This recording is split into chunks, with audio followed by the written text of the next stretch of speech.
विकासाचा विजन म्हणजे आमचे पक्षाचे प्रमुख नेते, महाराष्ट्र राज्याचे उपमुख्यमंत्री आदरणीय एकनाथजी शिंदे साहेबांच्या नेतृत्वाखाली, भरतशेठ गोगावले यांच्या नेतृत्वाखाली, आमदार महेंद्रशेठ दर्वे यांच्या मार्गदर्शनाखाली या जो विकासाचा निधी आहे तो गाव पातळीवर, जिल्हा परिषदेमार्फत, पंचायत समितीमार्फत, गाव पातळीवर, ग्रामपंचायतमध्ये कसा आणता येईल यासाठी आम्ही प्रामाणिकपणे प्रयत्न करणार आहोत.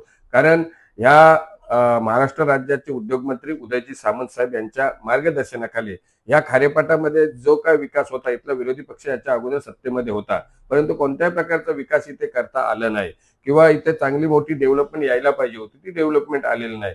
इथे अनेक प्रकल्पांनी इथे जमिनी संपादित केल्या, पण तिथे प्रकल्प यायला पाहिजे होते, ते प्रकल्प आलेच नाही. त्यामुळे आम्ही उद्योगमंत्री उदयजी सामंत साहेबांना ते सांगून इथे ह्या खारेपाटामध्ये आंबेपूर जिल्हा परिषद मतदारसंघामध्ये एक चांगली अशी MIDC लावून तिथे चांगले असे उद्योग कसे येतील आणि हा बेरोजगारीचा प्रश्न कसा सुटेल ह्यासाठी आम्ही प्रयत्न प्रामाणिकपणे करणार आहोत. भाई, काही वर्षापूर्वी आपण बघितलं की सत्यशोधक चळवळीतून निर्माण झालेला, महापुरुषांची विचारधारणा मानणारा, कष्टकऱ्यांसाठी, शेतकऱ्यांसाठी लढणारा, भूमिपुत्रांसाठी, प्रकल्पग्रस्तांसाठी लढणारा जो शेतकरी कामगार पक्ष आहे तो अलिबाग असेल, रायगड जिल्ह्यातल्या अनेक कानाकोपऱ्यात विस्तारला होता. बालेकिल्ला म्हणून आंबेपूर असेल किंवा एकूणच जिल्हा परिषदेचे जे काही गट आहेत त्याच्यामध्ये शेकाप बालेकिल्ला राहिलेला आहे. आज शेकापची परिस्थिती काय, उमेदवार उभा केलेला आहे, काय आज स्टेटस आहे, शेतकरी कामगार पक्षाची काय स्थिती आहे, कसं बघता आपण, आणि त्यांनी केलेली आजवरची विकास कामं कशी, त्याचा प्रभाव काही टिकून राहिलाय का?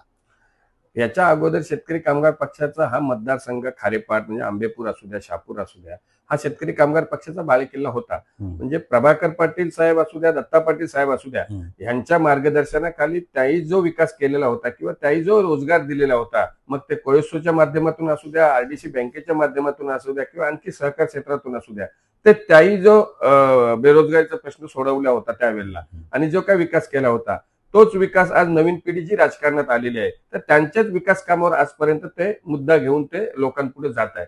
परंतु एवढ्या वर्षे सत्तेमध्ये होते त्यामुळे ह्यांचा कुठल्या प्रकारचा हेही काय ह्या विभागामध्ये कुठल्या प्रकारचा विकास काय केलेला नाही. त्या जुन्या नेते जे थोर नेते होते दत्ता पाटील, प्रभाकर पाटील यांच्याकडने जो विकास झाला त्याच याच्यावर तीच री ओढत आजपर्यंत ते विकास करत आहेत, पण कुठल्याही प्रकारचा विकास हे केलेला नाही. त्यामुळे इथली जनता सुशिक्षित आहे.